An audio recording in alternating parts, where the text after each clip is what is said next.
Hello Internet, Taliesin here, and no, you did not misread that video title, because today we are talking predictions, and we all love predictions in the WoW community, don't we? Like, do you remember in Wrath of the Lich King, when they said that WoW was now completely dead? Oh, and then there was that time in Cataclysm, when it was general accepted fact that WoW was definitely, totally dead. And then when everyone correctly asserted in Mists of Pandaria that WoW definitely, absolutely, completely, totally dead now. And then of course in Warlords of Draenor, when either WoW was dead or garrisons were like the best thing ever. What is a fantastic fucking game? So good.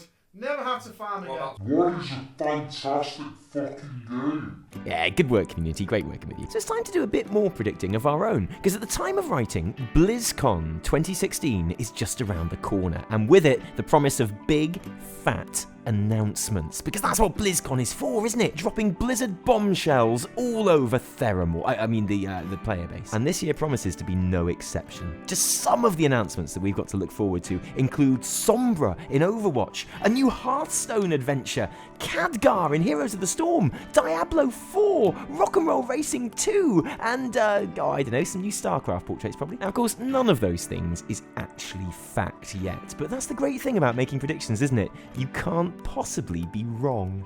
Yes, you can. No, Evitel, because you can't possibly be wrong. Yeah, but one day it's going to be BlizzCon, and if those things aren't in there, then you're going to be wrong. Oh fuck, she's right. Forget I said any of the other things, okay? But Warcraft-wise, at least, it's a pretty fair shout that we will get a release date for patch 7.1, Return to Karazhan, a major content patch with new epic dungeons, a Pepe fishing bobber, a mini raid, Pepe fishing bobber, new mounts and pets, and of course, a fishing bobber with Pepe on it. Yes, that's right, people. It's a Pepe fishing bobber. Cancel all my appointments in November, Janine. I've got fishing to do. And I think everyone expects that release date is certainly going to be before December this year. But I think Blizzard will go even further than that. So intent are they on pulling out all of the stops for Legion? So hard are they working to try and convince us that WoD was just a bad dream that didn't really happen, like Paris Hilton's music career or Highlander 2? And I wouldn't be surprised at all, you know, if Blizzard have another Warcraft announcement for us to get excited about. Patch 7.2. Because don't forget that Return to Karazhan was announced before Legion actually launched, and I think a lot of us are half expecting to see them pull the same trick again. So, join us as we don our best predictions hat, and then join us again after BlizzCon to laugh at how wrong we were, as we make 5 predictions about what we can expect in World of Warcraft Legion patch 7.2. Okay, go, go, go, go, go. Raiding is World of Warcraft's signature awesomeness, and traditionally the biggest, most significant new content that a patch can include, and I predict that we've got a big one coming in 7.2. By then we'll have already had the Helheim mini-raid of 7.1, which looks great and is very welcome, but let's face it, the word mini doesn't exactly conjure expectations of epicness, does it? Like, rappers don't bang on about their mini bank balance. And Mini Blair Witch Project, where 3 students get stuck in the shed at the end of their garden, that is not a scary movie, okay? That movie is terrible. Don't watch that movie. And with Emerald Nightmare being absolute great fun, but not exactly difficult in the long run, I think as a player base, we will be just itching to get our teeth into some serious next tier raiding in 7.2. And the one thing in this video that isn't conjecture is that raid will be the Nighthold. And how do we know that? Well, it's already in the dungeon journal, isn't it? Look, right here. We not only have a list of all of the Nighthold bosses, but their loot tables and abilities. Oh, and by the way, pug groups, that's what's always in the dungeon journal. Maybe you should just check it every now and then, just for fun, you know? So the Nighthold looks to be the end of the Suramar storyline, and we'll see us finally ridding Purple Town of its corrupted leaders and liberating its people from their demonic occupation, which I assume also means we'll finally be able to wander around freely without an irrational fear of glowing green balls. That'd be nice too. Even more important than that, we get to finally, at last, kill Gul'dan, the last boss in the Nighthold raid, and the baddie that Blizzard has spent more time trying to make us hate than they have trying to convince us that Nomi is funny. You're not funny, Nomi, you're just shit at cooking, okay? There's nothing humorous about burnt food, Nomi. It's wasteful and carcinogenic. Grow up and take some responsibility, Nomi, seriously. And I think killing Gul'dan is something we can all look forward to, because just in the last couple of years, Gul'dan has done this, And no, sorry, I'm not watching that again, seriously, but you get the idea. He's a shitbag, and I, for one, cannot wait to kill him repeatedly on like 4 different difficulty levels. And just a heads up here, Blizz, okay, but if some NPC jumps in to steal our gul'dan kill, and I'm looking at you, Khadgar, there's going to be serious trouble, okay? That skull is mine.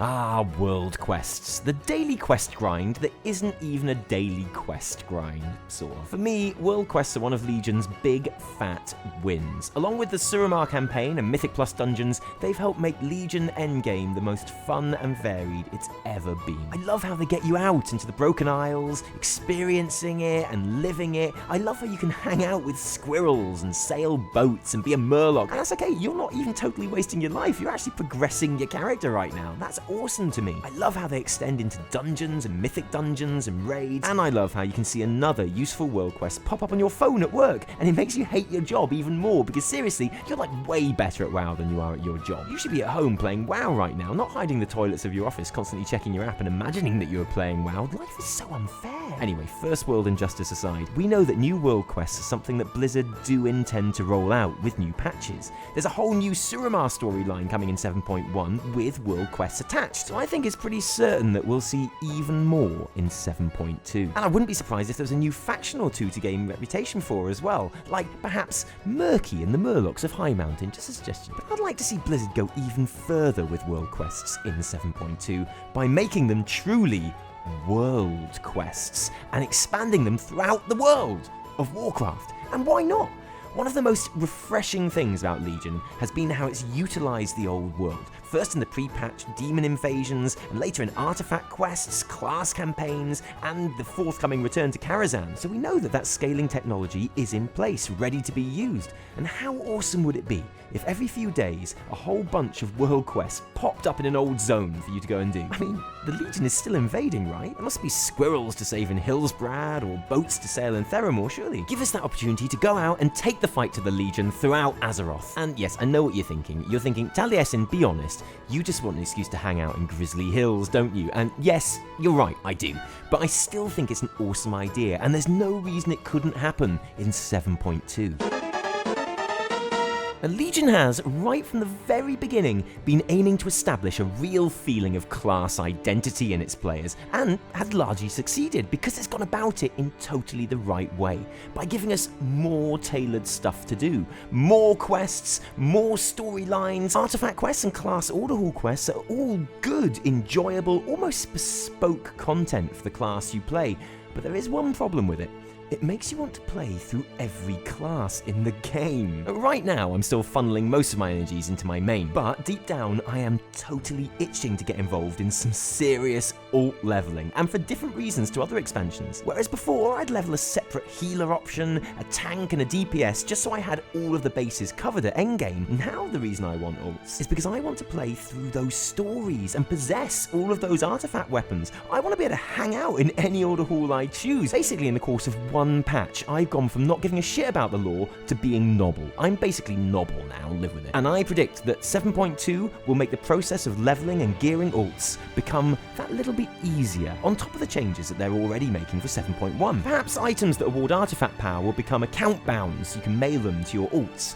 That seems unlikely. Certainly I think that the gear that you get from world quests will ramp up in eye level a lot quicker than it does at the moment. And I'd imagine as well that world quests will be a lot more regular and plentiful at this stage as well. One thing I don't think we're going to see at all this expansion is a Tanan or Timeless Isle style loot zone, because we just don't need one. Blizzard has managed to turn the whole of the Broken Isles into one massive loot drop with world quests already, and it feels great that we can actually travel around this whole continent gearing up our alts instead of having to fly straight to this one zone where it's all centered like previously. But that doesn't mean that we won't get a new landmass to play around on, because...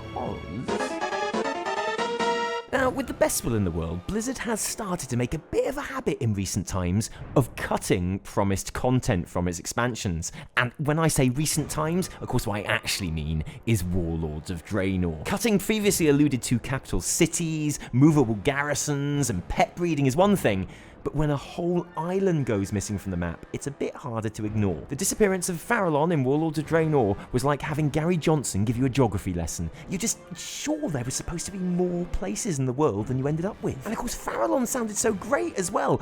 It wasn't Gorgrom, which is always a good start, and it was the homeland of the ogres, for fuck's sake, so people were pretty pissed off about its removal. But whatever, what happens in Draenor stays in Draenor, alright? I mean, it really, really does. It's quite literally a different reality and timeline. Highlander 2.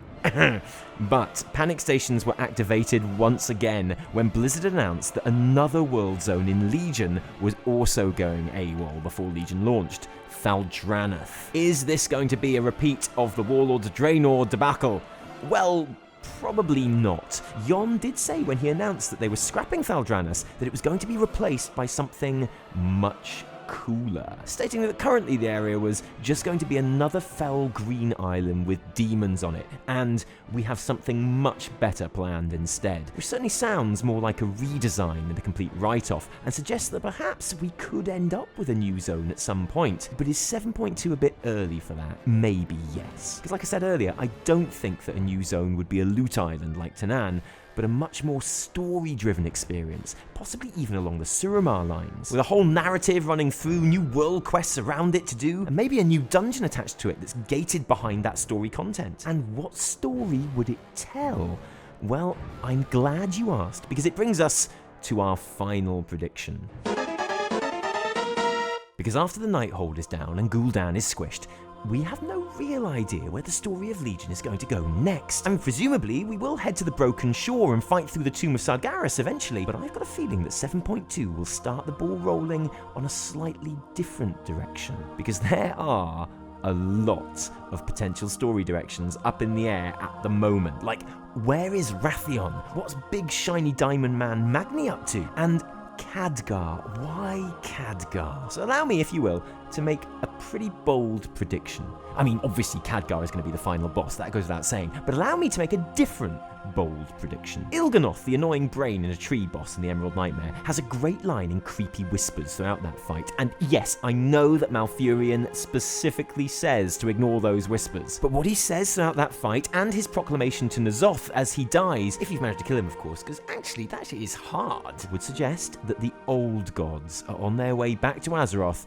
to cause some serious shit, which will undoubtedly involve death, betrayal, and like shitloads of tentacles, because whatever else happens, there's going to be tentacles, okay? That's pretty much given, like shitloads, tentacles everywhere. So I think that 7.2 is going to start the story on those first tentative baby steps down the path of what the story is eventually going to be about. N'Zoth appearing, path cleared by our big whooping of the Legion in the Nighthold, to be the big bad he always promised to be. And this is going to involve Queen Ashara making her move as N'Zoth's right-hand lady, and it's going to involve, eventually, the reappearance of another character currently missing in action.